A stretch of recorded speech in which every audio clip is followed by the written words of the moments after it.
మొత్తం మళ్ళీ కలుస్తున్నాం. నమస్తే నమస్తే. ఈ మే నెల కావడం వల్ల మాకు రిజల్ట్స్ అడ్మిషన్స్ వల్ల బాగా ఇబ్బంది పడ్డామండి, కుదరలేదు. అయితే సండే అయినా కొంచెం కొద్దిగా కనీసం మధ్యాహ్నం తర్వాత ఖాళీగా ఉంటుంది కాబట్టి ఈ బిజీ షెడ్యూల్ తగ్గే వరకు సండే తీసుకుందామని చెప్పాను.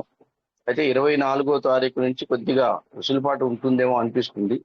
అప్పుడైతే రోజుకు ఒకటో రెండో శ్లోకాలు కంప్లీట్ చేసుకోగలిగితే బాగుంటుంది. సో సండే మాత్రం కంపల్సరీ మీరు ఒక షెడ్యూల్ ఫిక్స్ చేసుకుంటే సండే రోజు అందరూ అనుకూలంగా 3:00 3:30 అప్పుడు సండే ఖచ్చితంగా క్లాస్ జరుగుతుంది. ఎందుకంటే ఆఫ్టర్నూన్ తర్వాత ఖాళీగా ఉంటాం కాబట్టి ప్రాబ్లం లేదు. బట్ ఆ మధ్యలో మే 24 తారీఖు నుంచి మాకు కొద్దిగా వెసులుబాటు దొరికే అవకాశం ఉంది కాబట్టి చూద్దాం. నేను దాన్ని ప్లాన్ చేసి డైలీ క్లాస్ తీసుకోవడానికి ప్రయత్నం చేస్తాను. లేదంటే ఇక సండే వినబడడం లేదండి. హలో హలో హలో సౌండ్ వినపడుతుందండి? వినపడుతోంది సార్, వినపడుతుంది. మీరు చెప్పేంత వినపడుతోంది. సౌండ్ వినపడలే అంటున్నారు ఎవరు? రావడం లేదండి. సరే, రాకపోతే లేనమ్మా, ఏం చేద్దాం. అందరూ ఒకరు వస్తున్నారు అంటున్నారు, ఒకరు రారంటున్నారు. మీ దగ్గర ఎక్కడ ప్రాబ్లం ఉందని చూసుకోండి మరి.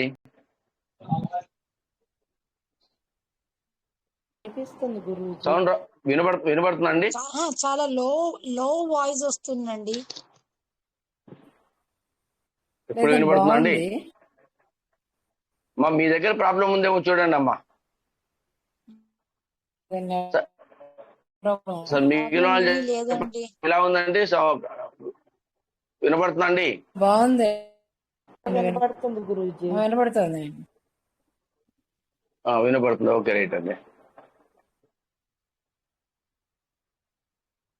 సో మొన్నటి వరకు అమ్మవారి యొక్క శక్తి ఎలా ఉంటుంది, ఎక్కడి నుంచి వస్తుంది, ఏ విధంగా చేస్తే ఉంటుంది, పైగా అమ్మవారి యొక్క నివాసం గురించి తెలుసుకున్న శ్రీచక్రం అని చెప్పి 11వ శ్లోకం చతుర్భిః శ్రీకంఠైః యువతి విరభి చెప్పుకున్నాము.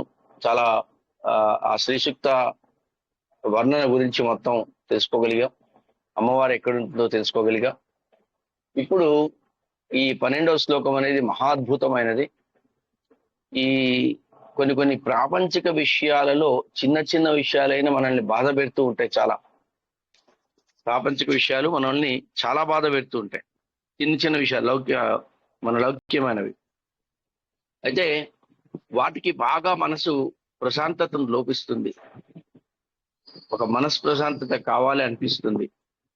అయ్యో, ఇప్పుడు ఎవరైనా మనకు ఏదైనా చేస్తే బాగుంటుందేమో, మనకు తోడుంటే బాగుంటుందేమో, మన బాధలు చెప్పుకుంటే బాగుంటుందేమో అనే ఒక వైరాగ్య భావన ఏర్పడుతుంది. అలాంటప్పుడు కానీ లేదు, నేను ఈ కవిత్వాన్ని రాయాలనుకుంటున్నాను, ఆ కవిత్వాన్ని రాస్తున్నాను కానీ డెవలప్ కాలేకపోతున్నది, సినిమా ఇండస్ట్రీలో పాటలు రాయాలనుకున్నాను, సినిమా ఇండస్ట్రీలో ఒక రైటర్ని కావాలనుకున్నాను, రచయిత కావాలనుకున్నాను, ప్లస్ కవి సమ్మేళనాల్లో పార్టిసిపేట్ చేసి ప్రవచనాలు చెప్పాలనుకుంటున్నాను.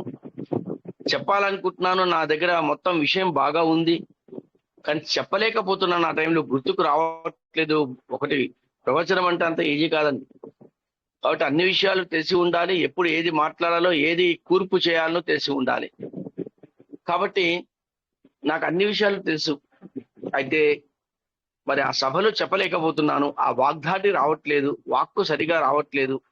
ఎవరితో అయినా నేను సరళంగా మాట్లాడలేకపోతున్నాను, నా మాటలతో మెప్పించలేకపోతున్నాను. ప్లస్ లేదు, మాకు తెలిసిన వాళ్ళలో కానీ, మా ఇంట్లో కానీ, బంధువుల్లో కానీ చిన్నపిల్లలున్నా లేదా పెద్దవాళ్ళైనా కొద్దిగా మాటలు తడబడుతున్నాయి, మాటలు రావట్లేదు. పిల్లవాళ్ళకైతే అసలు ఇప్పటి వరకు మాటలే రావట్లేదండి. ఏదో సైగలు చేస్తున్నాడు, ఆయి అంటున్నాడు, మాటలు సరిగా పలకట్లేదు. ఏదో అమ్మ అత్త అంటున్నారు, వాళ్ళకి అసలు మాటలు రావట్లేదు. అన్న వాళ్ళందరికీ కూడా కవిత్వం వస్తుంది, జ్ఞానం సిద్ధిస్తుంది, మంచి జ్ఞానోదయం అయ్యి మనకు దైవికంగా మంచి ఏర్పాట్లు చేయిస్తుంది, మానసిక ప్రశాంతతని ఇస్తుంది. పైగా ఆ ప్రవచనాలు వాటిల్లో ఉన్నప్పుడు జ్ఞాపక శక్తిని ఇస్తుంది. వాగ్ధాటి టకటకటక స్పాంటేనియస్ డైలాగులు అంటారు, ఎప్పటికప్పుడు సందర్భోచిత వాక్యాలు, సందర్భోచిత మాటలు అన్ని కూడా వచ్చేస్తాయి.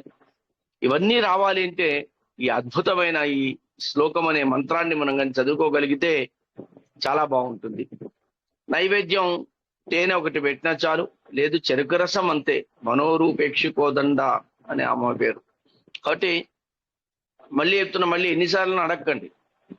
బిగినింగ్ లో ఉన్నప్పుడు నేర్చుకోవాలి, నేర్చుకుని చదవాలంటే 9 సార్లు నేర్చుకోండి.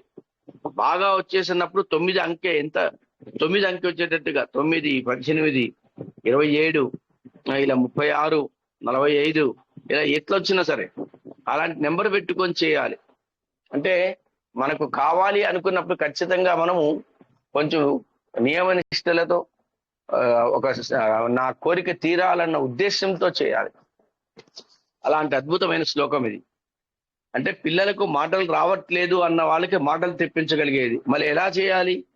ఒక రాగి పాత్రలో నీళ్లు వేసుకొని మధ్య వేలు, ఉంగరం వేలు, బొటన వేలు నీళ్ళలో ఇలా ముంచి ఈ శ్లోకం 9 సార్లు చెప్పుకొని ఆ నీళ్లను తాగించడం. ఎవరికైతే మాటలు కావాలనుకుంటున్నారో, ఎవరికైతే కవి సమ్మేళనంలో వాగ్ధాటి కావాలనుకుంటున్నారో, జ్ఞాపకశక్తి కావాలనుకుంటున్నారో, కవిత్వంలో పండిపోవాలనుకుంటున్నారో వాళ్ళకి ఇది చేస్తే వస్తుందని. అంటే ఏంటి? నాకున్న నా మనస్సులో నా బుద్ధి, నా జ్ఞానము అంతా కలిసి ఒక వరుస క్రమంలో పెడితే ఆ ప్రవచనాలలో నా మాటలు విని మంత్రముగ్ధులు కావాలి అనుకున్న వాళ్ళకి ఇది బాగా పనిచేస్తుంది. అలా రాగి పాత్రలో, చిన్న పాత్రలో నీళ్లు వేసి మధ్య వేలు, ఉంగరం వేలు, బొటన వేలు ఈ 3 కలిపి పెట్టుకుని ఇది 9 సార్లు చదివి ఇది ఆ నీళ్లు తాగుతూ ఉంటే ఖచ్చితంగా అతి త్వరలో ఎంత ఎక్కువ చేస్తే అంత వచ్చేస్తున్నది. ఇక శ్లోకాన్ని కూడా పెట్టాను నేను. అది పద విభజన జరిగింది, ఇట్లా మనం ప్రొనౌన్స్ చేయాలన్నది. తర్వాత దాన్ని మొత్తం శ్లోకంగా కూడా ఇచ్చాను. చాలా బాగుంటుంది అన్నది. త్వదీయం సౌందర్యం తుహి నగరికన్యే. ఇది ఇక్కడ ఒక పదం వింటుంది, తర్వాత దాని గురించి చెప్తాను. తుహి నగరికన్యే తులయితం కవీంద్రాహ కల్పంతే కథమపి విరంచి ప్రభృతేవ యథా లోకోత్సుక్య దమరలన యాంతి మనస తపోభి అక్కడ కొన్ని దాంట్లో ప్రింట్ మిస్టేక్ కూర్చోండి. తపోభి దుష్ప్రాపామపి గిరిశసాయుజ్య పదవీమని. అయితే ఇక్కడ అందరూ కూడా త్వదీయం సౌందర్యం తుహి నగరి కన్యే, తుహి నగరి కన్యే, తుహి నగరి కన్యే. తుహి నగరి కన్య అంటే నగరి మూలలలో, నగరంలో విహరించే కన్య అని చాలా మంది చెప్పుకొచ్చారు. అందుకనే దాన్ని చదివేటప్పుడు తుహి నగరి కన్య అని మనం ప్రొనౌన్స్ అదే అంటే కంటిన్యూషన్ కోసం చదువుతున్నాం, కానీ అది వేరే. అది ఎలా చదవాలి? అదే యథాలోకౌత్సుక్య దమరలనా. దమర అది ఏమంటున్నారే? లోకస్తుక్య దమరలన అది కలిపి చదవాల్సి వస్తుంది. కొన్ని ఉన్నాయి ఇక్కడ. అందువల్ల ఇవన్నీ నేను ఎలా చెప్పాలని చెప్తానండి. ఇప్పుడు ఒక్కొక్క లైను స్లోగా చెప్తాను, వినండి. త్వదీయం త్వదీయం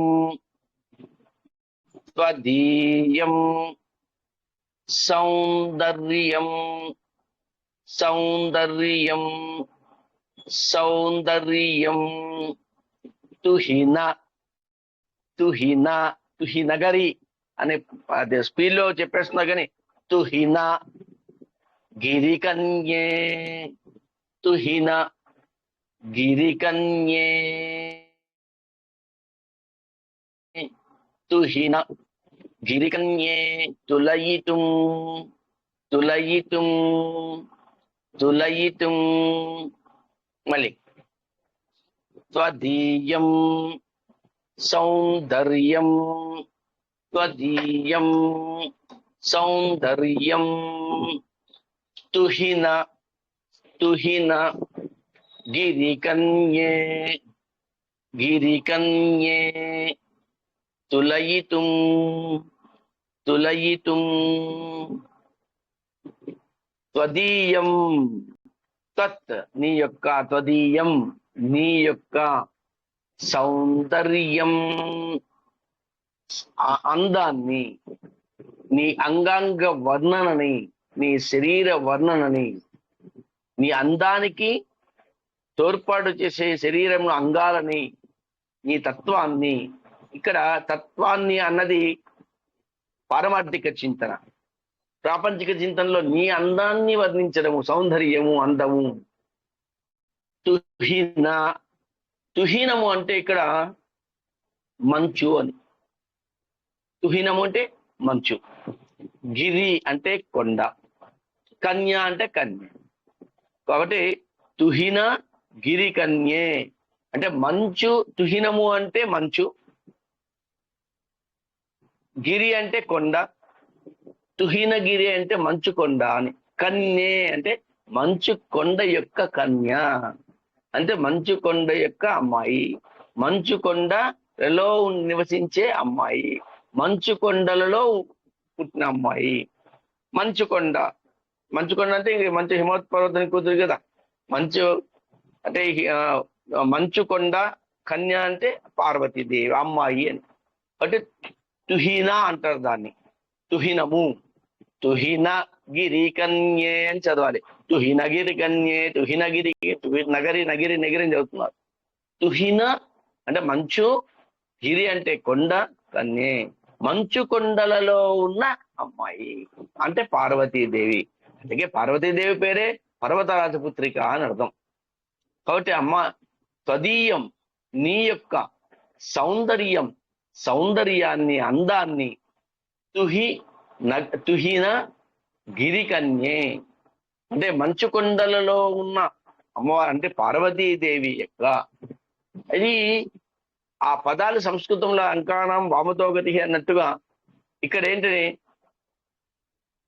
తుహిన మంచు కొండలలో గిరి కొండ కన్య మంచు కొండలలో ఉన్న కన్య అంటే పార్వతీదేవి ఇప్పుడు త్వదీయం అని వస్తే అమ్మా తల్లి మంచు కొండలలో పుట్టిన పార్వతీదేవి త్వదీయం నీ యొక్క సౌందర్యం అందాలను తులయితుం తులనాడుట అంటుంటారు పల్లెలో బాగా తులనాడుతున్నారు తూలనాడడం వేరు తులనాడడం వేరు సో తులయితుం అంటే పోల్చతగినది పోల్చతగినది కాదమ్మా అమ్మా నీ అందాన్ని వర్ణించాలని నీ అందాన్ని చూడాలని నీ అందాన్ని చూసి ఇతరులకు నీ అందం గురించి వివరించాలని చెప్పి ఎంతో ప్రయత్నం చేస్తున్నామమ్మా ఇతరులతో పోల్చడానికి చేస్తున్నాము కానీ పోల్చలేకపోతున్నామమ్మా ఎవరికి పోల్చలేకపోతున్నాము ఎవరి చేత కాలేకపోతున్నది కాబట్టి త్వదీయం సౌందర్యం తుహిన గిరి కన్యే తులయితుం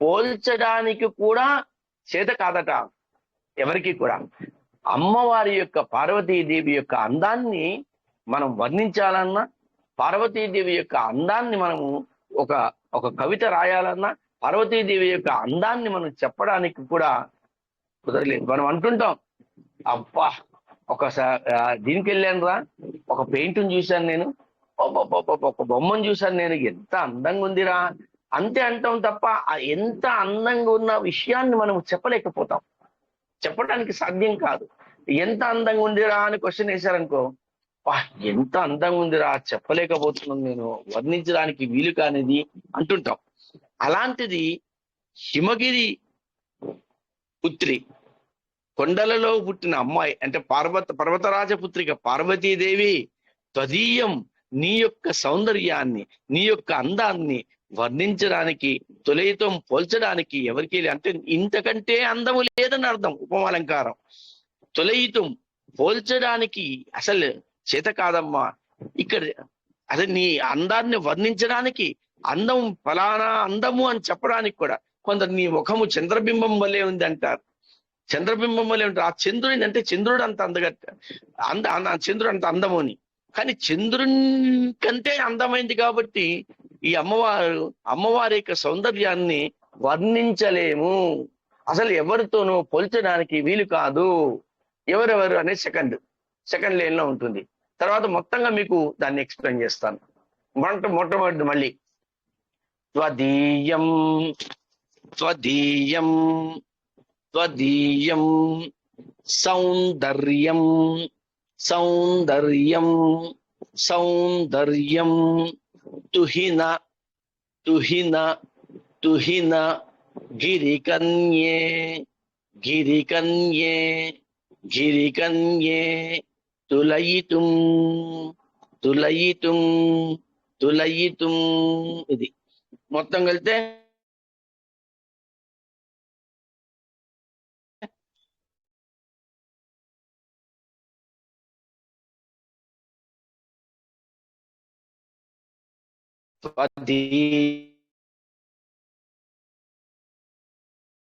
సౌందర్యం త్వదీయం సౌందర్యం. ఎందుకంటే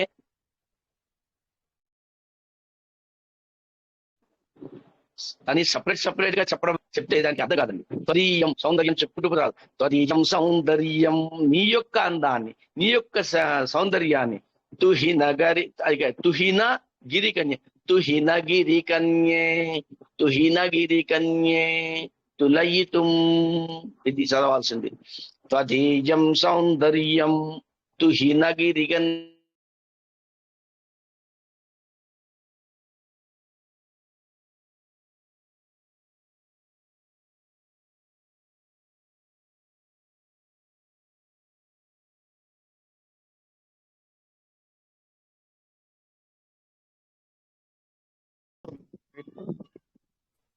కథమపి కథమపి విరించి ప్రభృతయః ప్రభృతయః ప్రభృతయః కవీంద్రాం కవీంద్రాం కవీంద్రాం కల్పంతే కల్పంతే కల్పంతే కథమపి కథమపి కథమపి విరించి విరించి విరించి ప్రభృతయః ప్రభృతయః ప్రభృతయః.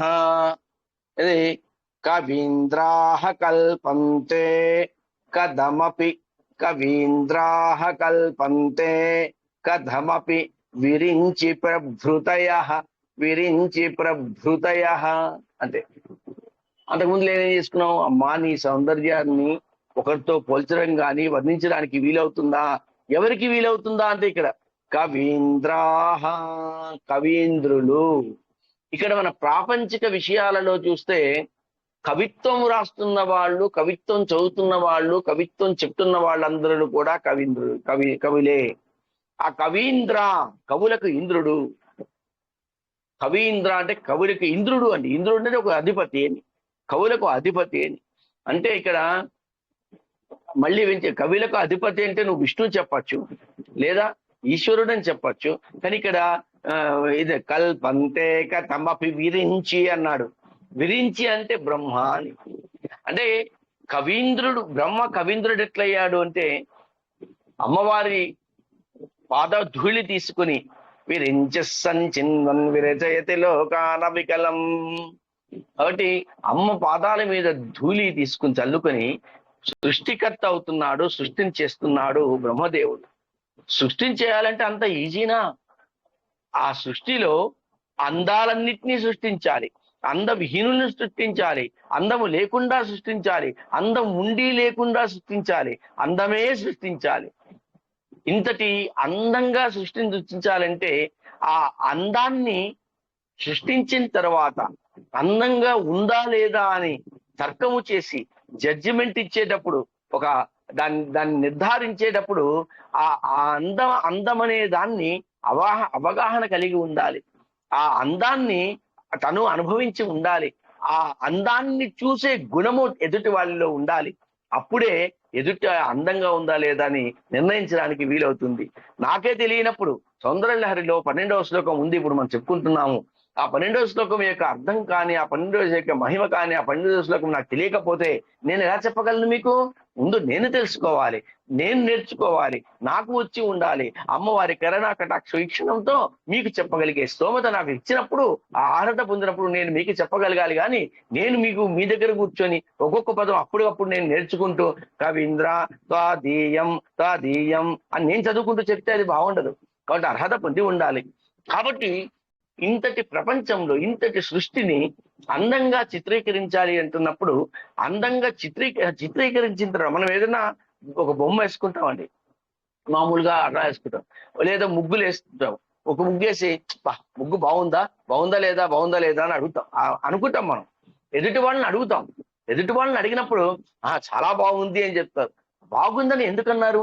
వాళ్ళ మనసుకు ఆనందించేటట్టుగా, మనసుకు ప్రశాంతత కల్పించేటట్టుగా, అది వాళ్ళు అనుకున్నట్టుగానే కనబడితేనే అది అందంగా ఉన్నట్టు. వాళ్ళు అనుకున్న విధంగా కనబడకపోతే అందంగా లేనట్టు. కొంచెం ఏదో అంత బాగలేదు కానీ ఏదో ఇది వచ్చిందండి, క్రాస్ వచ్చింది, సరిగా రాయలేదని చెప్తారు వాళ్ళు. ఎందుకు? వాళ్ళ మనసుకు తోచిన విధానం అది. కాబట్టి ఈ సృష్టిని సృష్టిస్తున్నప్పుడు ఆ బ్రహ్మదేవుడు అందంగా ఉందా లేదా అని చూస్తున్నప్పుడు, చూసిన తర్వాత అందంగా ఉంది అనుకోవాలి అన్నప్పుడు ఆ అందాన్ని అనుభవించిన వాడే ఉండాలి. ఆ అందాన్ని అర్థం చేసుకుని అందమా కాదా అని చెప్పగలిగే సామర్థ్యత కలిగి ఉండాలి. కాబట్టి సృష్టించే వాడే అందాన్ని సృష్టిస్తాడని ఉంది. కాబట్టి అతడే కవీంద్రుడు, అంటే బ్రహ్మదేవుడే కవీంద్రుడు.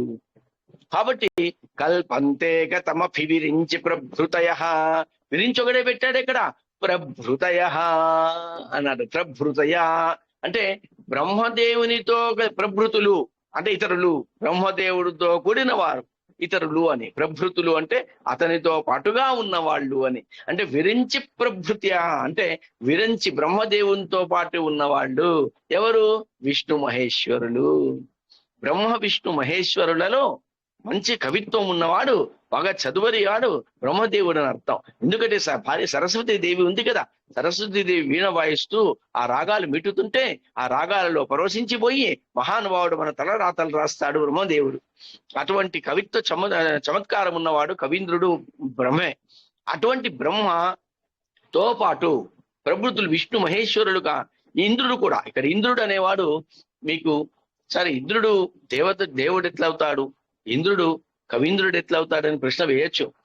మన ఇది శ్రీ విద్యా సాధనలో, శ్రీ విద్యా మంత్ర మహోదతిలో, శ్రీ విద్యా మంత్రంలో, శ్రీ విద్యోపాసనలో ఇంద్రుణ్ణి ఒక ఋషిగా చెప్పుకుంటారు. ఇంద్రో ఋషి, ఇంద్రసృషి అని చెప్పుకుంటారు. అనుష్టప్చంద ఇట్లా చెప్పుకుంటారు కదా. దాంట్లో ఋషి ఇంద్రుడు, అది శ్రీ విద్యోపాసనలో ఉంది. ఇంద్రో ఋషి, ఇంద్ర ఋషి అని. కాబట్టి ఋషి అతను. ఋషి అన్నప్పుడు ఏమవుతుంది? ఖచ్చితంగా ఇంద్రుడు కూడా దేవతలే అని. అంటే బ్రహ్మదేవునితో పాటు వరుణుడు, ఇంద్రుడు, విష్ణువు, మహేశ్వరుడు వీళ్ళందరూ కూడా, వీళ్ళలో దిట్ట అయిన బ్రహ్మదేవుడు కూడా నీ అందాన్ని వందించాలని ప్రయత్నం చేస్తున్నాడమ్మా. ఇంత విశ్వాన్ని నీ చేతుల ద్వారా, ఇంత విశ్వాన్ని నీ పాదం మీద ఉన్న ధూళిని నెత్తిన చల్లుకోవడం ద్వారా ఇంత అందంగా సృష్టిస్తున్నాడే. అటువంటి అందాన్ని సృష్టించిన ఈ బ్రహ్మదేవుడికి కూడా నీ అందాన్ని సృష్టించలేకపోతున్నాడమ్మా. తులయితుం అసలు పోల్చలేకపోతున్నాడమ్మా. పోల్చలేక చివరికి ఏమైంది? నా వల్ల కాదు అని చెప్పి పద్మాసనం వేసుకొని కళ్ళు మూసుకొని యోగ ధ్యానంలో వెళ్ళిపోయాడట బ్రహ్మ. అది తర్వాత తెలుస్తుంది. నా వల్ల కాదమ్మా, నా వల్ల చేయలేకపోతున్నా, అసలు నీ అందాన్ని వర్ణించి అంత కిం వర్ణయామహ అంట చందీ సప్తశతిలో 4వ అధ్యాయంలో కిం వర్ణయామహ, ఏ విధంగా నిన్ను వర్ణించలేకపోతున్నామమ్మా. కాబట్టి ఇటువంటి దీంట్లో కవీంద్రుడైన బ్రహ్మదేవుడు కూడా నా వల్ల కాలేదని చెప్పి అతనితో పాటు బ్రహ్మ విష్ణు ఇంద్రాది దేవతలు కూడా ఆ అమ్మవారి యొక్క వర్ణాన్ని వర్ణించలేకపోతున్నారు. ఆ వర్ణించలేక చివరికి బ్రహ్మదేవుడు కవీంద్రుడు అన్న పేరుంది కాబట్టి ఆ కవిత్వంలో మునిగి తేలినవాడు కాబట్టి అతనే పద్మాసనం వేసుకుని కళ్ళు మూసుకుని యోగ సాధనలో వెళ్ళిపోయాడట, వెతుక్కుంటూ వెళ్ళిపోయాడట. నాకు అమ్మవారి వర్ణం చేయలేదు కాబట్టి ఏం చేయాలన్న ఉద్దేశం దానికి తోచక, ఆ మనసుకు తట్టక, బుద్ధికి రాక తను యోగ సాధనలో వెళ్ళిపోయాడు, తపస్సు చేసుకుంటూ వెళ్ళిపోయాడట. అది రెండవది. కవీంద్రాః కల్పంతే కథమపి విరించి ప్రభృతయ. ఇక మూడవ లైన్ అక్కడి నుంచి మళ్ళీ అన్ని మొత్తం కలిపి ఒకసారి చెప్తాను మీకు. అక్కడ చాలా పెద్ద ఇది ఉందండి. అదేంటంటే యథా లోకౌ సుఖ్యాద మరలలనా అని ఉంది. దాన్ని విడదీశాను చూడండి. యత్ ఆలోక, యత్ ఆలోక ఔత్సుక్యాత్, ఔత్సుక్యాత్, ఔస్తుక్యాత్ ఉత్సాహము, ఔత్సుక్యాత్. అమరలలనా, ఇక్కడ వచ్చింది ప్రాబ్లం. దమరలలనా అని మామూలు చదివేస్తున్నాం. దమరలదన అనే పదం లేదు కాబట్టి ఎక్కడ మీరు అమరకోశంలో డిక్షనరీలో, సంస్కృత డిక్షనరీలో ఎక్కడ చూసినా కూడా దమరలలన ఉండదు కాబట్టి ఇక్కడ ఏదో ప్రింట్ మిస్టేక్ అనుకునేరు. అదేంటంటే యథా లోకౌ సుఖ్యాదమరలన, సుఖ్యాదమరలన, క్యాదమరలన కలిపినప్పుడు సుఖ్యాదమరలన అని, సుఖ్యాత్ అమరలన, తాకు ఆ కలిపి దా అవుతుంది.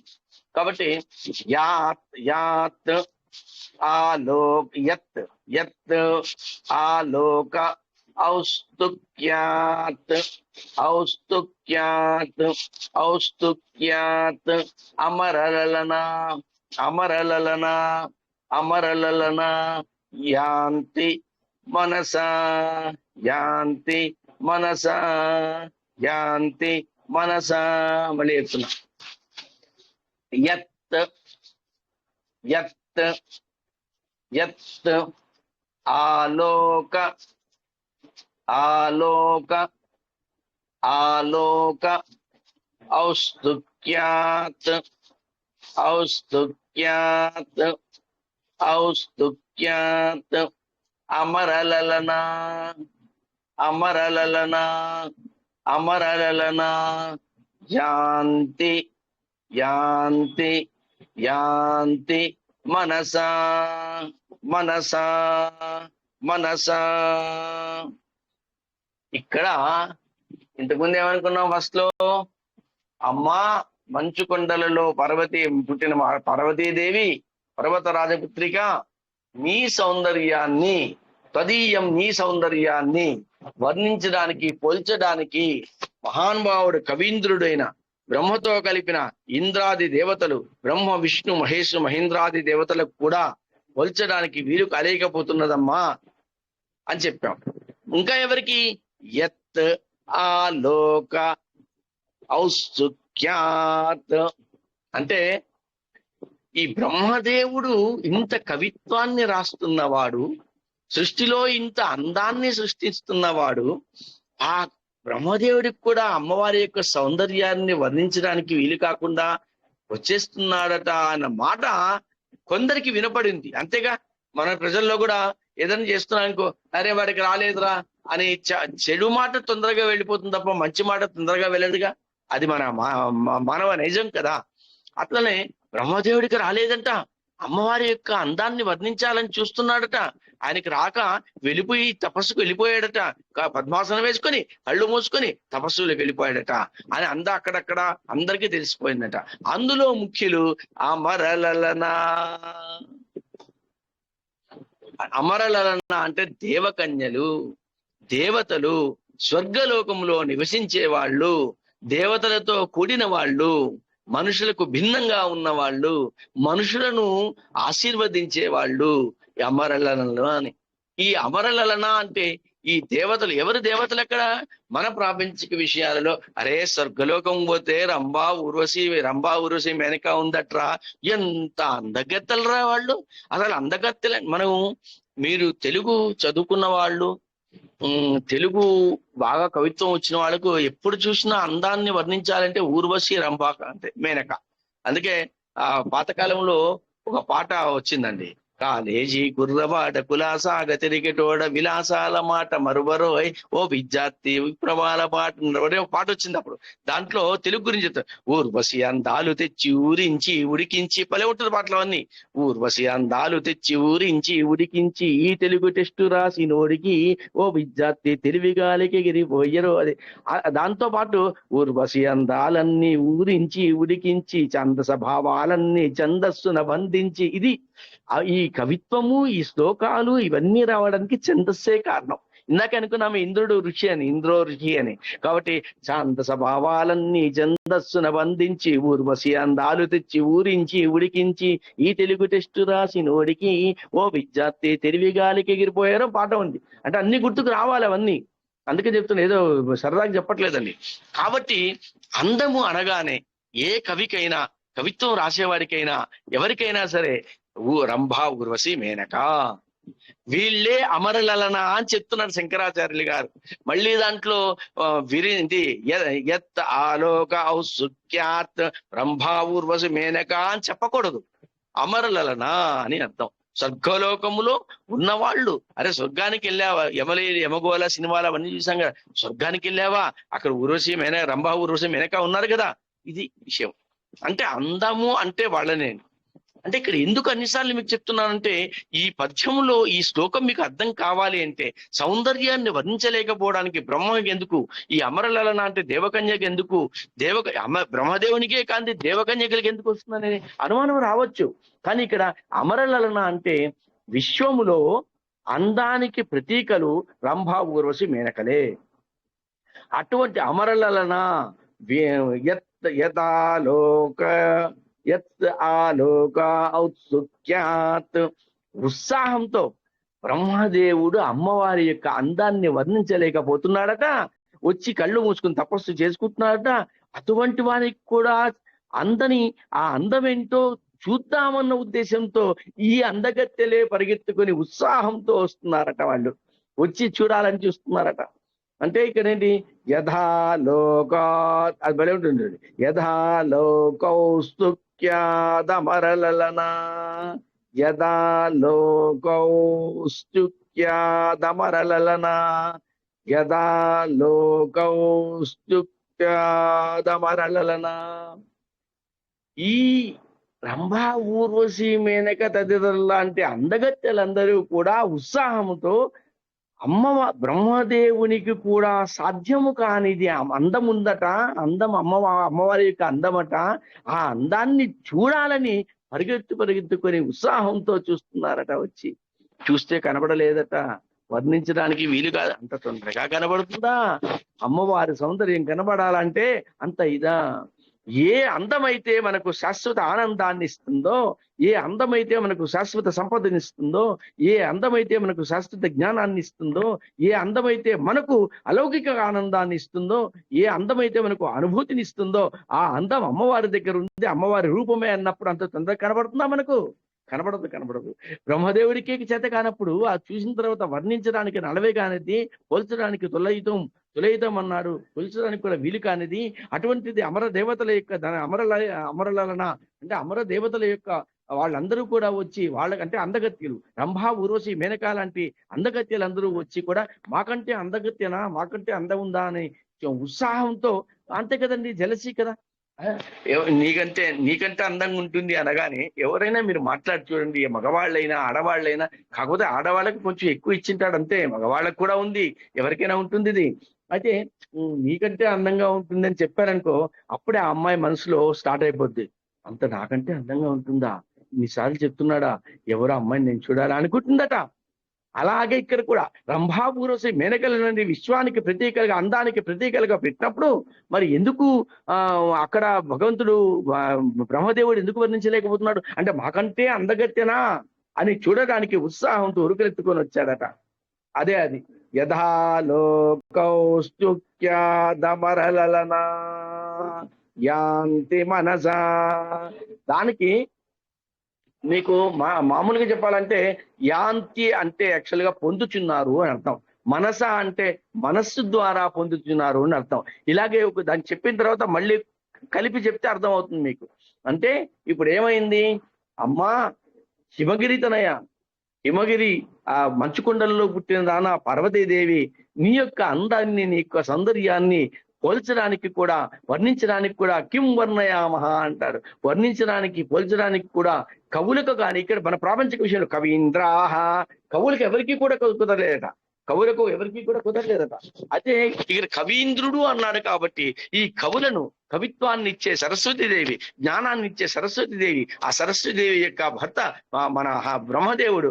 ఆ బ్రహ్మదేవునికి కూడా కుదరలేకపోయింది. ప్రభృతయ అంటే బ్రహ్మదేవునితో పాటు విష్ణు, మహేశ్వర, ఇంద్రాది దేవతలు వాళ్ళే కాదు, విశ్వంలో అందానికి ప్రతీకలైన ఊర్వ, రంభ, ఊర్వశి, మెనకలు కూడా వాళ్ళు ఈర్ష్యపడేటట్టుగా నాకంటే అందగత్య ఉందా అని చూద్దాం, ఏటో అందగత్యను చూసి అందరికి వర్ణిద్దామన్న ఉత్సాహంతో పరిగెత్తొచ్చారట.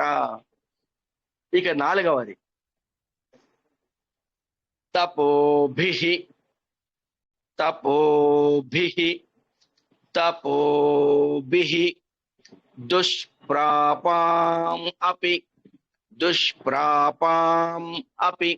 దుష్ప్రాపాం అపి అని చదవాలి.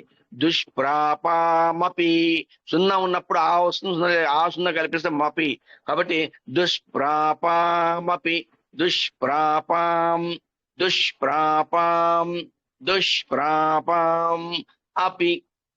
అపి దుష్ప్రాపామపి గిరిశ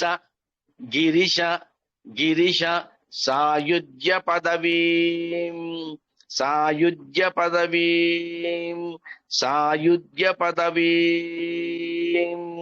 మళ్ళీ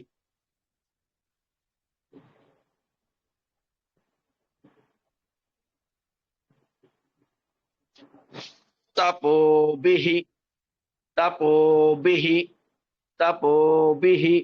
దుష్ప్రాపాం అపి దుష్ప్రాపామపి గిరిశ సాయుజ్య పదవీం. ఇది అమ్మవారి యొక్క సౌందర్యానికి పరాకాష్ట. కవీంద్రులు, బ్రహ్మాది దేవతలు, విష్ణు, మహేశ్వర, ఇంద్రాది దేవతలు, మేనక, ఊర్వశి, రంభ అంటే అందగత్తెలు కూడా నీ దగ్గరికి అంత అందము ఎలా ఉందా అని చెప్పి ఉత్సాహంతో తీసుకొని వచ్చారమ్మా. వచ్చిన తర్వాత నిరాశ ఎదురైంది, అక్కడ కనపడలేకపోతున్నారు. ఒకవేళ కనపడ్డా దాని గురించి వర్ణనకు వాళ్ళ మనసుకు అంగీకరించట్లేదు, అంటే వాళ్ళకు రావట్లేదట. ఆ అందాన్ని ఎలా వర్ణించాలో తెలియట్లేదట. ఎవరు అమరులన్న వాళ్ళకు కూడా, దేవకన్యకలకు కూడా ఆ అందం చూసినా కూడా కనపడలేకపోతున్నాయట. అంటే ఎలా వర్ణించాలో తెలియజేయడానికి ఒక పదం రావట్లేదట. కవిత్వం రాద్దామనుకున్నా, ఆ వర్ణన గురించి రాద్దామనుకున్నా కూడా రావడానికి కూడా వీలు కాలేదట. కాలేకపోతే ఏం చేశారు? తపోభిః దుష్ప్రాపాం. ఎందుకు బ్రహ్మదేవుడు తపస్సుకు పోయాడు?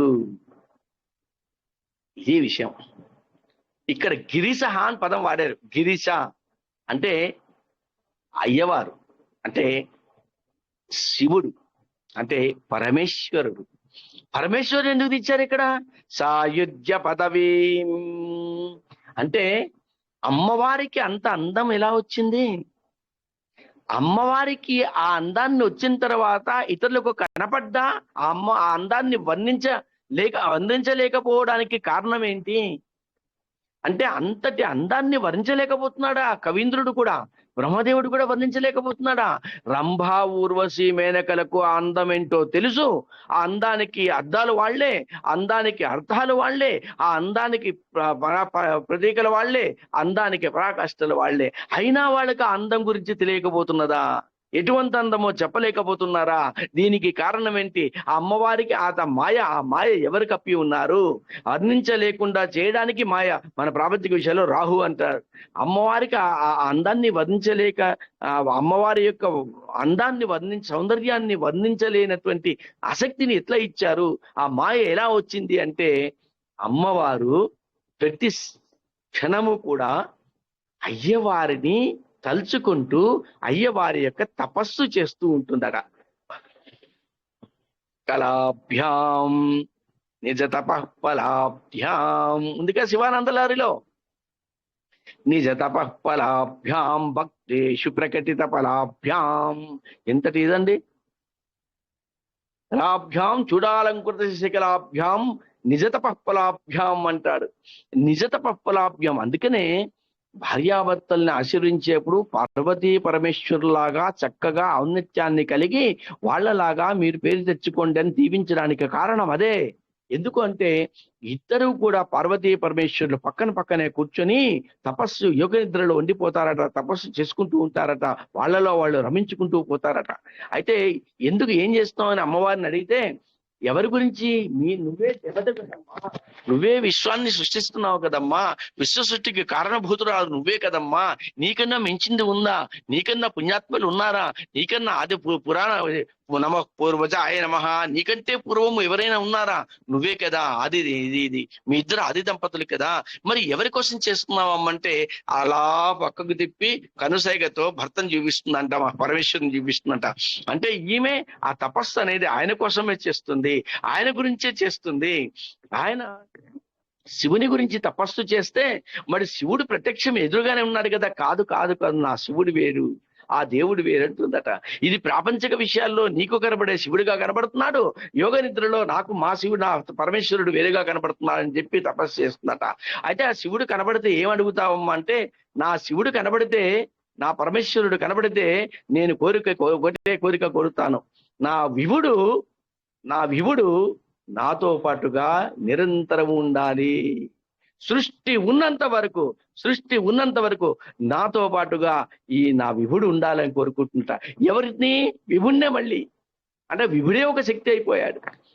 స్వామి దగ్గరికి వెళ్ళి, అయ్యా శంకర, నువ్వే కదా సృష్టికర్తవు, లయకర్తవు, అన్ని నువ్వే కదా, శివాయ విష్ణు రూపాయ శివరూపాయ విష్ణువే కదా, మరి ఇవన్నీ కూడా చేస్తున్న వాడిని నువ్వెవరి కోసం చేస్తున్నావంటే అలా తిప్పి భార్యను చూపిస్తాడట.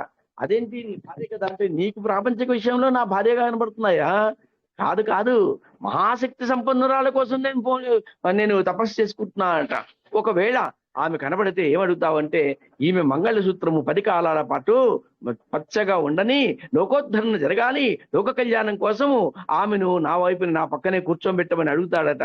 అమ్మవారే ప్రత్యక్షమైతే ఇటువంటి ఒకరి కోసం ఒకరు తపస్సు చేసుకుని నిజ తపఃఫలాభ్యాం అలా చేస్తున్నప్పుడు మనలాంటి భక్తులు ఎవరైనా వెళ్తే కోరుకున్న వెంటనే భక్తేషు ప్రకటిత ఫలాభ్యాం అంటాడు. కాబట్టి అమ్మవారు అమ్మవారి కోసం నిజంగానే కూర్చొని తపస్సు చేస్తూ ఉంటారు. కాబట్టి ఇక్కడ అమ్మవారికి ఆ సౌందర్యం రావడానికి, ఆ అందం రావడానికి కారణము అయ్యవారే. గిరిస అన్నాడు ఇక్కడ. కాబట్టి అమ్మవారు అయ్యవారిలో ఐక్యం కావాలని, సాయుధ్య పదవీం, ఆ అమ్మవారిలో ఐక్యమైపోవాలని, అయ్యవారిలో అమ్మవారు ఐక్యమైపోవాలని తపస్సు చేస్తుందట. ఆ తపస్సు చేస్తుంది కాబట్టి బ్రహ్మపదం త్వం ప్రవిశ విదిత్వా ఆ పదవిని పొందడానికి, సాహిత్య పదవి అంటే ఆ శివునిలో ఐక్యం కావడానికి అమ్మవారు చేసే తపస్సు ఏదైతే ఉంటుందో, అయ్యవారిలో ఐక్యమైపోయే శక్తి అప్పుడు ప్రకృతి అందంగా కనబడుతూ ఆ అందమంతా అమ్మవారి రూపమై వచ్చింది అని చెప్పడానికి ఎంతటి ఇదోచుడుగా శంకరాచార్యులు గారు రాశారు. అమ్మవారు తపస్సు చేసి యోగ నిద్రలో అయ్యవారిని సాయుధ్యం అంటే అయ్యవారి కోసం, అందుకే మనము శ్రీచక్రంలో కనబడింది. అంతకుముందు 9వ శ్లోకం 10వ శ్లోకంలో కూడా ఏమనిపించింది, సహస్రార చక్రం వరకు వెళ్ళాలనుకున్నప్పుడు మూలాధార చక్రం నుంచి సహస్రార చక్రానికి వెళ్ళి అక్కడ వెళ్ళిన తర్వాత అయ్యవారితో కలిసి అమ్మవారు కూర్చుని తర్వాత మళ్ళీ వెనక్కి వస్తూ ఈ చక్రాలన్నీ శుద్ధి చేస్తుందట. ఇదే మనం తెలుసుకున్నది. కాబట్టి అయ్యవారితో సాయుధ్యం పొందడానికి, అయ్యవారితో కలిసిపోవడానికి తపస్సు చేస్తూ కలిసిపోయి పరిస్థితిలో ఆ అందం వచ్చిందట అమ్మవారికి. అందం అమ్మవారి రూపమే వచ్చింది. అటువంటి సౌందర్యాన్ని వర్ణించడానికి ఎవరికైనా చేతనవుతుందా? చేత కాదు. అమ్మవారి అసలు వర్ణన కిం వర్ణయామహ, కాబట్టి వర్ణించడానికి చేత కాదు. అంటే ఇక్కడ అర్థం ఏంటి? ఓహో, అమ్మవారు తపస్సు చేస్తున్నది ఇందుకా, అమ్మవారు తపస్సు చేస్తున్నారు ఇతన్నా అంటే శివుణ్ణి తపస్సు చేస్తుందా, శివుని కోసం తపస్సు చేస్తుందా, పరమేశ్వరుని కోసం తపస్సు చేస్తుందా అంటే ఈ అందాన్ని ఇవ్వగలిగిన వాడు, ఈ అందాన్ని చూడగలిగిన వాడు, ఈ అందాన్ని చూసిన తర్వాత వర్ణించగలిగిన శక్తి శివుని ద్వారా వస్తుంది. కాబట్టి తపోభిహి దుష్ప్రాపాం అపి, ఆ అయ్యవారి కోసమే మనం తపస్సు చేసి ఆయన సాహిత్యాన్ని పొంది తర్వాత అతి కష్టంగా మనం దుష్ప్రాపాం, అతి కష్టంగా యాంతి మనస అనే పదాన్ని ఇప్పుడు ఉపయోగిస్తే యాంతి మనస, మనస్సు ద్వారా రమింపజేసి మనసు ద్వారా అతన్ని సాహిత్యాన్ని చేరుకొని అప్పుడు మనకు ఆ శక్తిని తీసుకొచ్చి అమ్మవారి వర్ణనను మనం తెచ్చుకుందామనే ఆలోచన పెట్టుకుంటారట.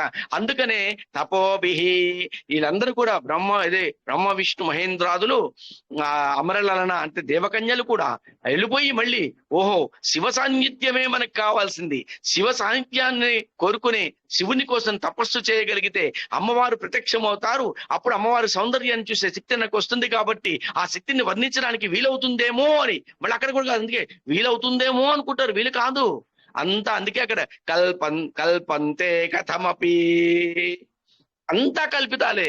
కల్పంతే కథమపి, లేనిపోనివన్నీ కల్పితాలే కల్పించి అమ్మవారు ఇలా ఉన్నారు అలా ఉన్నారని వర్ణయిస్తున్నారు తప్ప అమ్మవారు నిజంగా ఎలా ఉందో అన్నది తెలియట్లేదట. ఎంతట అద్భుతమైనది. కాబట్టి కల్పంతే. అందుకనే మన లలితా సహస్రనామంలో అమ్మవారి యొక్క వర్ణన చేస్తున్నప్పుడు మన 8వ శ్లోకం ఉంది, పద్మరాగశిలాదర్శ పరిభావిక పోలభూ. 8వ శ్లోకం ఉందిగా, 8వ నామము, 8వ నామం ఉందిగా, ఎంత బాగుంటుంది చూడండి అది. పద్మరాగ శిలాదర్శ పరిభావి కపోలభూ.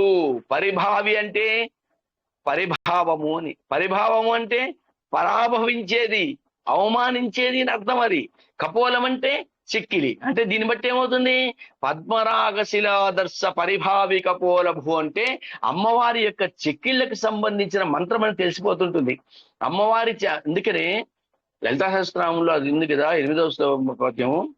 చాలా మందికి యుక్త వయసులో కానీ కొంచెం వయసు అయిన తర్వాత కూడా చాలా మందికి ఆడవాళ్ళకి ఎక్కువ వస్తుంది. ఇక్కడంతా బాగా అలర్జీ వచ్చేసి ఈ మొటిమలు గుళ్ళలు లేస్తుంటాయి, చూడడానికి కూడా వీలు లేకుండా చాలా ఇది ఉంటుందండి మా చెక్కిళ్ళ మీద.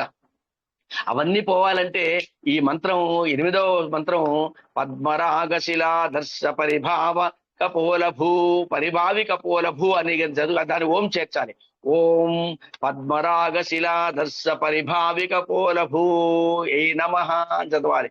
అది చదివితే అది ఇవన్నీ పోతాయట. కాబట్టి చిక్కిళ్ళ గురించి వర్ణిస్తున్నా అంట.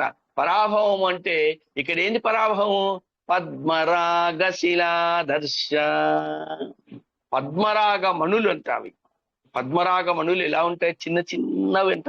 అందులో మన బొమ్మలు చూసుకోవచ్చు, చాలా చిన్నవి, అసలు దొరకడమే కష్టం.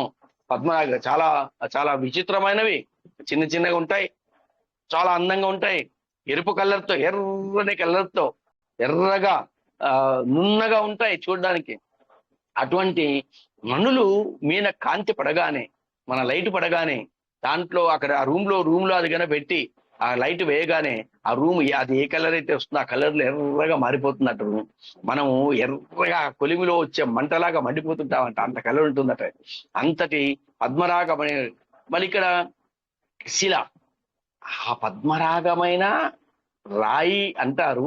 రాయి అయినా పద్మరాగంతో పోల్చారు ఇక్కడ. అంటే ఆ రాయే పద్మరాగమైంది. అటువంటి ఎర్రని కలర్ కలిగి ఉన్న ఇది ఆ పద్మరాగము. ఇక్కడ ఆదర్శం అంటే అద్దము అని అర్థం. ఆదర్శం ఎక్కడుంది ఇక్కడ, అదే పద్ధతి. పద్మరాగ శిలాదర్శ, శిల ఆదర్శ. ఆదర్శ అంటే అద్దము అని అర్థం. అంటే పద్మరాగమణులు ఏదైతే ఉంటాయో అది అద్దంలాగా మెరిసిపోతుంటే, ఆ ఎరుపు కలర్తో ఏదైతే ఉందో ఆ పద్మరాగ మణులన్నింటినీ కూడా అవమానించే రీతిలో, పరాభవించే రీతిలో అమ్మవారి యొక్క చెక్కిళ్ళు ఉన్నాయట. చూడండి, ఇది దీనికి సంబంధించిందే. అట్లా సౌందర్యాన్ని వర్ణించాలి అనుకుంటే ఏదేదో వర్ణించాలట. అదే ఇంకొకటి 23 కూడా ఉంది.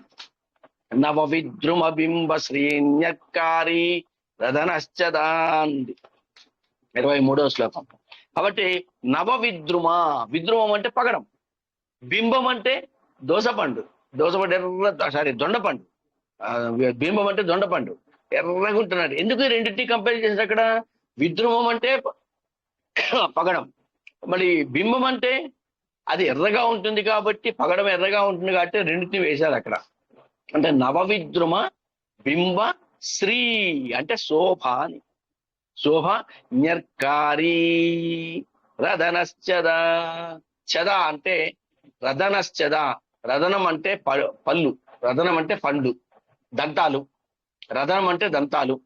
అందుకే కదా తాంబూల స్మేరవదనాయ నమః, దాడిమి మన లలితా విశిష్ట అష్టోత్తర శతనామావళి చదివి వినిపించాను, మీకు చెప్పించాను కూడా అందరితోనూ, చెప్పాను కూడా. కాబట్టి దాంట్లో ఇది దాడిమి సుపక్వ దాడిమి బీజ రదనాయ నమః అని ఉంటుంది. కాబట్టి రదనం అంటే ఆ పళ్ళు. ఇక్కడేంటి, ఇక్కడ ఇవన్నీ చెప్పకుండా మీకు సింపుల్ గా నవవిద్రుమ బింబశ్రీ న్యక్కాది రదనశ్చదా అంటే అమ్మవారి యొక్క పెదవి గురించి వర్ణిస్తున్నానని చెప్పారనుకోండి. అసలు పెదవి అనేది రాలేదు ఎక్కడొచ్చింది పెదవి? అదేనండి సంస్కృతము, శంకరాచార్యుల వర్ణన అదే. ఇక్కడ రదనశ్చద, రదనం అంటే పళ్ళు, అశ్చద చదము, రదనశ్చద చద అంటే చదముని, చదము అంటే ఆచ్ఛాదనముని, ఆచ్ఛాదనం అంటే ఆసరా ఉండడము, కప్పి పెట్టి ఉండడము, అంటే ఇక్కడ ఆ పండ్లను కప్పి పెట్టి ఉండడం, దంతాలను కప్పి పెట్టి ఉండడం. దంతాలు ఇప్పుడు ఇట్లా అంటే దంత కనబడుతుంది, ఇలా ముందు మూసుకున్నాం దంత కనబడదు. అంటే ఏంటి, ఆచ్ఛాదన.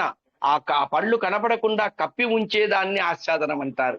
ఆ పళ్ళు కనపడ కప్పి ఉంచేదేంటి, పెదవి అని. అది విషయం. నవవిద్రుమ బింబ శ్రీ అంటే శోభము, శోభించేది, కాంతిమంతము అని. కాబట్టి కొత్తదైన ఆ పగడముల యొక్క దొండపండు యొక్క శోభను తిరస్కరించిన పెదవి కలిగినది దాని అర్థం. అదే 24 కూడా ఉంది. మళ్ళీ 24 మహాద్భుతమైనది. అనాకలిత సాదృశ్య చుబక శ్రీ విరాజిత. అది 24వ శ్లోకం. కాబట్టి అనాకలిత సాదృశ్య, చుబకం అంటే గడ్డం, శ్రీ విరాజిత. శ్రీ అంటే మళ్ళీ శోభ. లభ్యము కానిది లేదా దొరకనిది పోలిక గల గడ్డము యొక్క శోభ చేత ప్రకాశించి ఉన్నది అని అర్థం.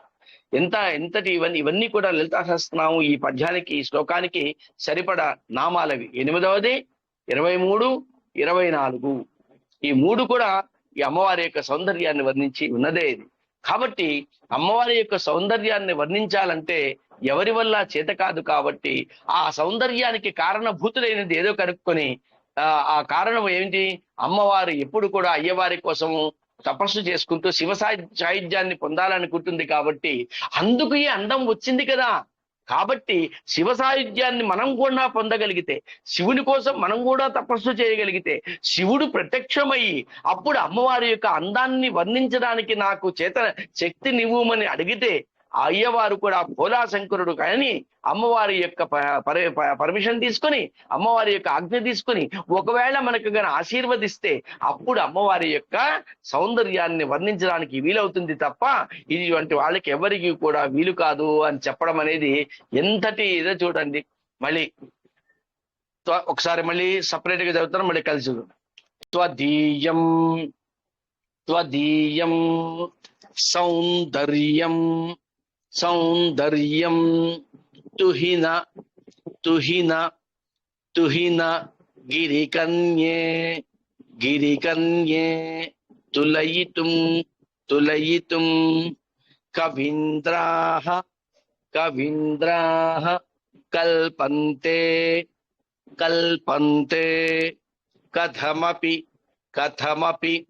కథమపి విరించి ప్రభృతయః యత్ ఆలోక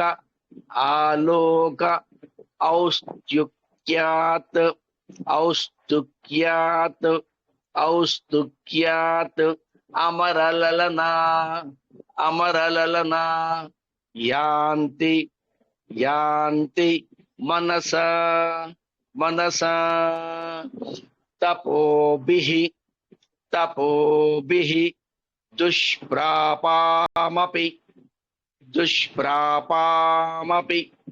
దుష్ప్రాపామపి గిరిశ సాయుధ్య సాయుధ్య పదవీ. ఇప్పుడు అన్ని కలుపుతాం. త్వదీయం సౌందర్యం తుహినగిర, ఇక్కడ తుహినగిరి కన్యే, మీరు పొరపాట్లో తుహినగిరి అన్నా కూడా పర్వాలేదు, తుహిన నగరి అనకండి, మళ్ళీ తుహినగిరి. ఓకేనా? సో త్వదీయం సౌందర్యం తుహినగిరి కన్యే, తుహిన ఆపేస్తే బాగుంటుంది మీరు.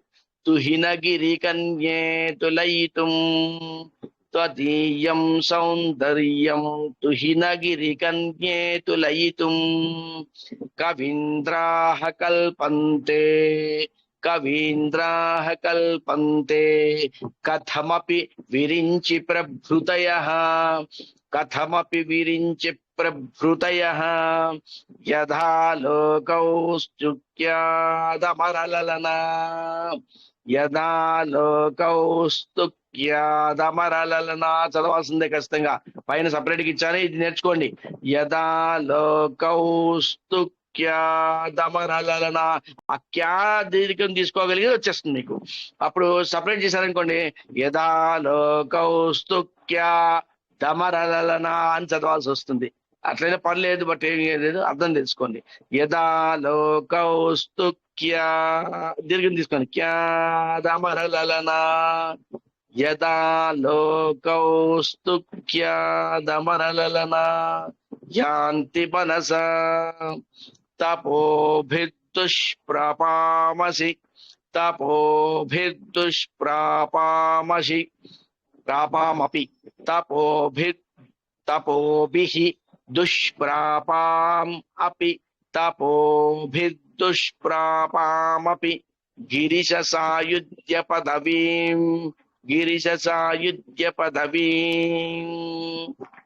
బాగా కష్టపడి నేర్చుకోండి, చాలా వండర్ఫుల్ గా ఉంటుంది. దీన్ని మొదలంటే మళ్ళీ ఒకసారి మనం చెప్పాలంటే, తుహినం అంటే మంచు, గిరి అంటే కొండ. అది అందరికీ తెలిసిన విషయమే. తుహినగిరి అంటే మంచు కొండ అని, అంటే హిమవంతుడిని, అంటే ఆయన యొక్క కన్య అంటే హిమవంతుని యొక్క పుత్రిక అని, అంటే పార్వతీ అమ్మవారుని. పార్వతి అంటేనే పర్వతరాజ పుత్రిక అని కదా, కాబట్టి పార్వతి. అదేవిధంగా విరించి ప్రభృతయ అన్నాడు, అంటే బ్రహ్మాదులను అని, బ్రహ్మ ఆదిగా కలిగిన బ్రహ్మాదులు అంటే బ్రహ్మతో కలిపి విష్ణు మహేశ్వర ఇంద్రులు అని. సో అందరి కూడా ఈ ప్రభృతులందరూ కూడా ఏంటంటే వాళ్ళందరూ కూడా దేవతలలో ముఖ్యులు కాబట్టి, దేవతలు అనగానే మనకు బ్రహ్మ ఇంద్రు మహేశ్వరులు అంటాం కాబట్టి, అటువంటి ముఖ్యులను ఇక్కడ వర్ణిస్తే అబ్బా బ్రహ్మదేవుడికే కాదట, బ్రహ్మదేవుడికే కాలేకపోయిందట అని చెప్పుకోగలం. కాబట్టి ఆ ఇంద్రుడు బ్రహ్మ విష్ణు మహేశ్వరులకు కూడా చేత కాలేదు వర్ణించడానికి. ఇంద్రుడు ఎందుకు వాడాడంటే, ఇక్కడ చెప్పాను కదా, శ్రీ విద్యోపాసనలో, శ్రీ విద్యా సంప్రదాయంలో ఋషులలో ఇంద్రుడు కూడా ఒకడున్నాడు కాబట్టి అది వాడడం జరిగింది ఇక్కడ. తర్వాత అమరలలన అంటే దేవతాశ్రీలు అని అర్థం.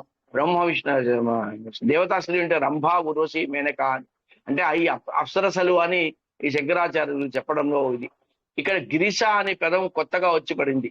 గిరిశ అంటే అది కొత్త ఏం కాదు. గిరిశ అంటే ఒక గిరీశ అని వాడారు, హ్రస్వంగా వాడారు ఇక్కడ. గిరీశుడు అంటే శివుడు అని అర్థం. కాబట్టి ఈ శంకరులు ఏమంటున్నాడు మొట్టమొదటి ఫైనల్ గా, అమ్మా తుహినగిరి కన్య, తుహిన గిరి కన్య అంటే అమ్మ పార్వతీదేవి, తదీయం అంటే నీ యొక్క సౌందర్యం అంటే అందము గురించి మరొక దానిని సౌందర్యంతో పోల్చడానికి ప్రయత్నం చేస్తున్నారమ్మా, అది చేయడానికి వీలవుతుందా అని వదిలిపెట్టేశారనుకోండి, ఎవరు ప్రయత్నం చేస్తున్నారు అని క్వశ్చన్ వేసుకున్నారు. అందుకు విరించి ప్రభృతి, విరించి ప్రభృతులు ఎవరు అంటే బ్రహ్మదేవునితో పాటు ఇంద్రుడు, విష్ణువు, మహేశ్వరుడు అని.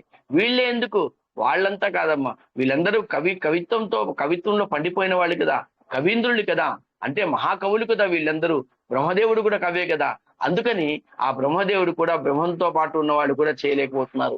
మరి వాళ్ళు నీ అందాన్ని సౌందర్యాన్ని వర్ణిస్తున్నప్పుడు మరి అది శక్తి వాళ్ళకి కలిగి ఉందా, వర్ణించ శక్తి కలిగి ఉందా, వర్ణించగలిగారా, మరి ఆ ప్రయత్నం ఫలించిందా అంటే బ్రహ్మదేవుడు సకల సృష్టికి సమర్థుడైన వాడు, సకల సృష్టిలోనూ అందాన్ని సృష్టించిన వాడు, అందానికి ప్రతీకగా ఉన్న ప్రతి వస్తువును, ప్రతి మనిషిని, ప్రతి జీవిని సృష్టించగలిగిన వాడు.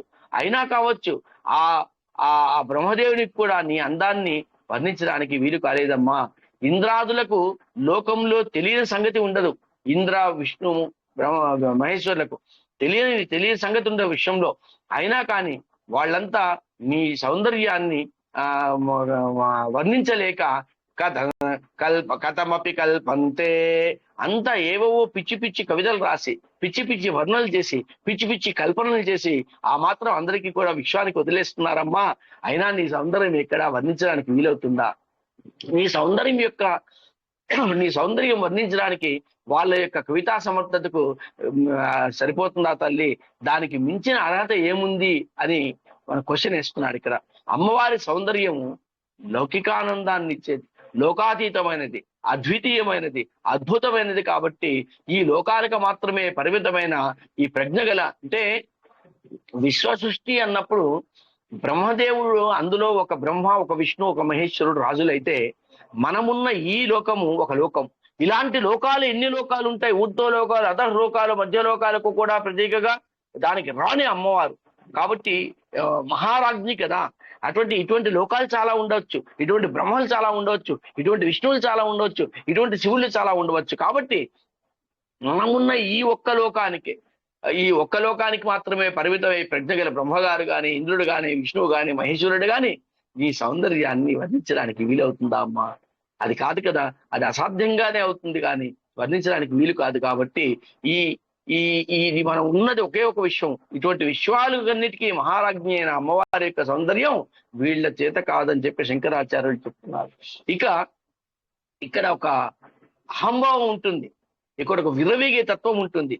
ఏమంటే దేవతలలో అప్సరస లోకం అని ఉంటుంది, అప్సరస సమూహం అని ఉంటుంది. ఆ అప్సరసలు సమూహాల్లో వాళ్ళు కూడా ఇక్కడ దేవేంద్రుడు, కవీంద్రుడు అని ఏదైతే ఉంటామో అట్లా రాణుల్లాగా రంభా ఊరుసు మేనకలు ఉంటారు. కాబట్టి వాళ్లకు అందానికి ప్రతీకలు కాబట్టి వాళ్ళకది కొంచెం గర్వంగా ఉంటుందట. ప్లస్ వాళ్ళు విరవీగీతనం ఉంటుందట. మాకంటే అందగత్త ఉందా అని చెప్పి ఈ అప్సరసలందరూ కూడా అద్వితీయము అమోఘమైంది అలౌకికానందాన్ని కల్పించే అమ్మవారి యొక్క సౌందర్యాన్ని చూద్దామన్న ఉద్దేశంతో, అమ్మవారు ఎంత గొప్పదో అందరూ, ఈ బ్రహ్మదేవుడు కూడా చేత కాదంటున్నారు, ఇంద్రాది దేవతలకు చేత కాదంటున్నారు. కాబట్టి ఈ అందాన్ని చూడాలి, మాకంటే అందగత్యన ఎలా ఉంటుందో చూడాలనే ఉత్సాహంతో ఈ పరుగులు తీస్తూ వచ్చారట. వచ్చి చూసిన తర్వాత కనబడ్డా దాన్ని వర్ణించడానికి వీలు లేక ఆ దరిదాపులు కూడా రాలేక ఆ దూరం పడిపోయారట, చూడలేకపోయారట. అందుకే ఆ దూరంగా పడిపోయి వాళ్ళు చేతకాక, ఆ వర్ణించడానికి వీలు కాక, చూడ్డానికి కూడా వీలు కాక దూరంగా వెళ్ళిపోతే వాళ్ళు అప్పుడు ఏం చేశారో తెలుసా? ఆ శంకరాచార్య గారు చెప్పిన ఒక చమత్కారం ఏంటంటే గిరిశ సాయుధ్యం అంటే, ఓహో ఈ అందం అమ్మవారు అయ్యవారి కోసం తపస్సు చేస్తుంది కాబట్టి ఆ మోక్షం అనే బదులు ఈ మోక్షాన్ని పొందుతూ అప్పుడు అయ్యవారి యొక్క సాయుధ్యాన్ని పొందగలిగితే అప్పుడు అమ్మవారి యొక్క మన అందాన్ని, మన సౌందర్యాన్ని వర్ణించడానికి వీలవుతుందేమో అని చెప్పి మోక్ష సాధన కోసం మోక్షాలు 5 రకాలు ఉంటాయండి. సాలోక్యం, సామీప్యం, సారూప్యం, సాధ్యం, సాయుధ్యం అని. కాబట్టి సాహిత్యం అంటే కైవల్యం పొందడానికి అది ఉన్నాయి. కాబట్టి దాని గురించి చెప్పుకోవాలని చాలా ఉంటుంది. సాలోక్యం అంటే ఇష్టం యొక్క ఇష్టదైవం ఇష్టదైవం మనకి ఎవరైతే ఇష్టదైవం ఉంటారో ఆ ఇష్టదైవం యొక్క లోకము ఏదైతే ఉంటుందో దానిలో నివాసం పొందాలని అనుకోవడం అనేది సాలోక్యం అంటారు. అది కైలాసం కావచ్చు, వైకుంఠం కావచ్చు, అది మన ఇష్టం. అది మనకి ఇష్టదైవం ఎక్కడైతే ఉన్నారో ఆ లోకంలో మనం ఉండాలనుకోవడం సాలోక్యం అంటారు. సామీప్యం అంటే ఇష్టదైవం యొక్క సమీపంలో, అక్కడ ఇష్టదైవం దగ్గర ఉండడం సాలోక్యం. సామీప్యం అంటే ఇష్టదైవం ఎక్కడైతే ఉన్నారో ఆ ఇష్టదైవం యొక్క సమీపంలో నిత్యం ఉండాలి అనుకుంటున్నప్పుడు, ఆ అదృష్టం సంపాదించుకోవాలనుకున్నప్పుడు ఏదైతే అనిపిస్తుందో అది సామీప్యం అంటారు. సారూప్యం అంటే కనీసం సమీపంలో వెళ్ళకపోయినా పర్లేదు, ఆ ఇష్టదైవం యొక్క స్వరూపాన్ని అంటే నరుద్రో రుద్ర మార్చేయత్ అంటారు. రుద్రుడు కాకపోతే రుద్ర అర్చన పనికి రాదట. కాబట్టి అంగన్యాసం కరన్యాసం చేసుకుంటూ నేనే రుద్రుడిని అయిపోయానే ఫీల్ కావాలట. అందుకే అంగన్యాస కరన్యాసాలు చేస్తారు. కాబట్టి ఇక్కడ సారూప్యం అంటే అట్లే కనీసం తక్కువలో తక్కువ నేను ఇష్టపడే దైవము ఆ యొక్క రూపాన్ని నేను నా రూపంగా మార్చుకోవడం అంటారు. ఇష్ట దైవం యొక్క రూపాన్ని తాను కూడా పొందాలనుకోవడం సారూప్యం అంటారు. ఇక సాధ్యం అంటే సారూప్యంతో పాటు ఏదైతే సారూప్యం వచ్చిందో ఆ వాటు ఇష్ట దైవానికి అంటే ఆ ఇష్ట దైవానికి తనకు ఏది ఏది మనం ఏదైనా షోడశోపచార పూజలు పంచోపచార పూజలు చేస్తాం కదా. ఫస్ట్ పాద్యం ఇచ్చి చేసుకుని హారతి ఇచ్చి పసుపు కుంకుమ వేసి అక్షతలు వేసి తర్వాత హారతి ఇచ్చి అవన్నీ చేస్తాం కదా. అలాంటిది నాకు కూడా జరగాలి అనుకోవడం అనేది సాధ్యం అంటారు దాన్ని. సాధ్యం అంటే తనకి నా ఇష్ట దైవానికి ఏవైతే జరుగుతాయో పూజా పురస్కారాలు సర్వ పూజలు గౌరవ మర్యాదలు ఎలా జరుగుతాయో అలాగే నాకు జరగాలనుకోవడం అనేది. ఇక లాస్ట్ సాయుధ్యం అంటే ఇష్ట దైవముతో నిత్యం కలిసి ఉండడము అంటే బ్రహ్మపదం త్వం ప్రవిశ విదిత్వా. కైవల్యం అంటే పరబ్రహ్మ స్వరూపంలో లీనమైపోవడం. ఇక నేను అనే భావన లేక నేను అనే ప్రత్యేకమైన ప్రతిపత్తి ఏది ఉండదు, నాది అన్నది ఏది ఉండదు, నా శరీరం అంటూ అదే ఉండదు, నేను అనేది ఉండదు. కాబట్టి అలా అనుకోని కేవలం బ్రహ్మ కోసమే మనం పని చేస్తున్నాం. అందుకనే మాకురు ధనజన యవ్వన గర్వం హరతి నిమిష కాలహ సర్వం మాయామయమిది అఖిలం భూత్వా బ్రహ్మపదం త్వం ప్రవిశోదిత్వా అన్నారు శంకరాచార్యులు గారు. కాబట్టి నేను అన్నది లేదు, నాది అన్నది లేదు, నీకు భేదము లేదు, నువ్వు నేను ఒకటే అన్న విధానికి వచ్చి ఆ బ్రహ్మలోకి లీనమైపోవడం, ఆ బ్రహ్మస్థానాన్ని బ్రహ్మ అంటే ఈ బ్రహ్మాన్ని కాదు, బ్రహ్మపదం ఏదైతే ఉంటుందో అందులోకి చేరిపోవడానికి అవి వచ్చేసే ఏదైతే ఉంటుందో అది సాహిత్యం అంటారు. అది సాహిత్యం అంటారు. కాబట్టి ఇక్కడ తెలిసిందేంటి, సాహిత్యం అంటే మోక్షానికి ముక్తికి పనికొచ్చే విధాలన్నీ కూడా ఈ శ్లోకంలో ఉండడం అనేది శంకరాచార్యులు గారి యొక్క ఆశీర్వచనంతో మనకి వచ్చింది. కాబట్టి మరి శివ సాహిత్యం పొందాలంటే ఇష్టం, అది ఈజీనేనా? అందుకే ఇక్కడ తపోభిహి దుష్ప్రాపం అన్నారు. అక్కడ ఒకటి ఇది అపి ఒకటి వస్తుంది చూడండి, ఇది బంధేదులు ఇదం కవీంద్రాహరులు తపోభి దుష్ప్రాపామపి.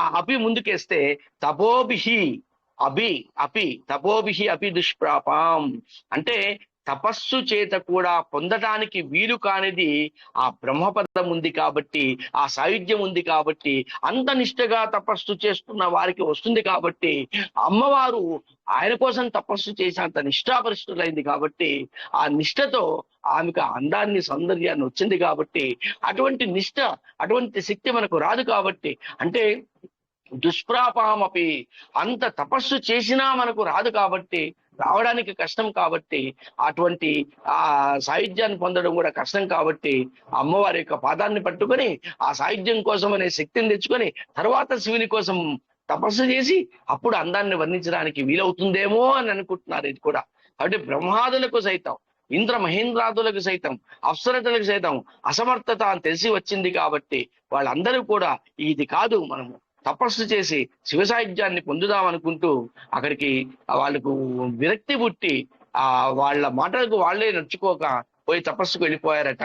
అయ్యవారిని ఆ సాహిత్యం కోసం తపస్సు చేయడానికి వెళ్ళిపోయారట.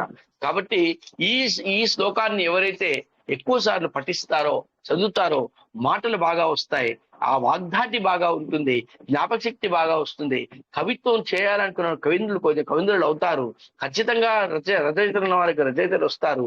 మంచిది వస్తుంది. పిల్లల చేత పెద్దల చేత ఎవరైనా చదవచ్చు. కొంచెం స్లోగా చదివించి బాగా చదువుకోగలిగితే మాత్రం చాలా అద్భుతంగా పనిచేస్తుంది. అన్ని విషయాలు మనకు తెలుస్తుంది.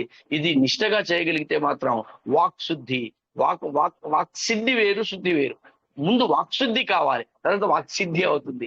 వాక్శుద్ధి అయిన తర్వాతే శుద్ధి చేయబడిన వాక్కు చేత, శుద్ధి చేయబడిన వాక్కు చేత సిద్ధి అవుతుంది. కాబట్టి చెప్పినవి వింటారు. కాబట్టి వాక్శుద్ధి, వాక్సిద్ధి, విద్యా ప్రవీణత లోకంలో మనల్ని ఆమోదిస్తారు, అందరినీ ఆకర్షిస్తాం. కాబట్టి తేనె నైవేద్యం పెట్టి లేదా చెరుకు రసం నైవేద్యం పెట్టి, రెండూ దొరకలే అంటే డ్రై ఫ్రూట్స్ నైవేద్యం పెట్టి నమస్కారం చేసుకుని చేయగలిగితే అమ్మవారు మనకు ఆశీర్వదిస్తారు.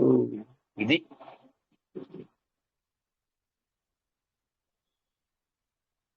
అర్థమైందండి అందరికి? అర్థమైంది సార్. ఏదైనా ఉంటే ఆదివారం క్లాస్ పెట్టుకుందాం అనుకుంటాను ప్రస్తుతానికండి. అయితే ఒకవేళ 24వ తారీఖు నుంచి వీలు కుదురుతుందని అనుకుంటున్నాను నేను. అప్పుడు నేను ముందుగానే మీకు చెప్తాను, ప్రతిరోజు ఒకటో 2 శ్లోకాలు కంప్లీట్ చేసుకోగలిగితే కనీసం మనం తొందరగా కంప్లీట్ చేసుకుంటే బాగుంటుంది. లేదంటే ఆదివారం చేద్దామని, అది విషయం. రండి, ఇంకేమైనా ఉన్నాయా? ఇంకొకసారి చదవరా సార్ మొత్తం శ్లోకం అంతా ప్లీజ్. త్వదీయం సౌందర్యం తుహిన గిరికన్యే తులయితుం, త్వదీయం సౌందర్యం తుహిన గిరికన్యే తులయితుం, కవీంద్రాః కల్పంతే కథమపి విరించి ప్రభృతయః యథా లోకౌస్తుక్యాదమరలలనా యాంతి మనసా యథా లోకౌస్తుక్యాదమరలలనా యాంతి మనసా తపోభిర్దుష్ప్రాపామపి తపోభిః అంటే ఆ పైన ఇచ్చాను చూసుకోండి. తపోభిః దుష్ప్రాపాం అపి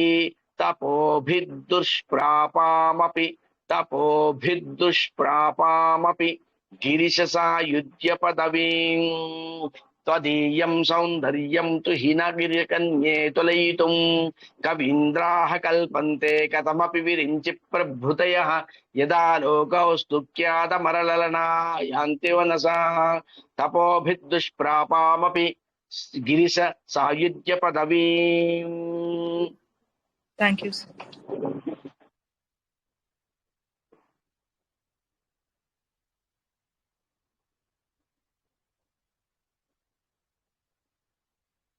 సరే, అది మహేంద్ర గారు, చెప్పండి. మహేంద్ర సార్, అదే ఇది మళ్ళీ రికార్డు పెడతారుగా గ్రూప్ లో? పంపిస్తాను. అదే, నేను 24వ తారీఖు నుంచి బహుశా నేను కొద్దిగా నిజంగానే ఫ్రీ అవ్వచ్చు. బట్ అదైనా ప్రతిరోజు నేను ఒక క్లాస్ తీసుకొని 1-2 క్లాసులు చెప్పేద్దామండి. లేదంటే ఆదివారం కంపల్సరీ క్లాస్ ఉంటుంది. ఆదివారం మాత్రం ఎక్కడ వీలుగా ఇది కాకుండా నేను కంపల్సరీ క్లాస్ తీసుకుంటా. ఓకేనా? చాలా బాగుంది గురువు గారు, మీరు చెప్పేది మాకు అసలు క్లాస్ ఆపకండి. వీలైనంత వరకు మాకు ఇది చెప్పడానికి ప్రయత్నం చేయండి మాస్టర్. చెప్తాను, డెఫినెట్ గా చెప్పి నేను 100 శ్లోకాలు సులువుగా అర్థం అవుతుందండి. అందుకని అమ్మవారిని చూసిన నాకు అమ్మవారి దయ ఇచ్చినంత వరకు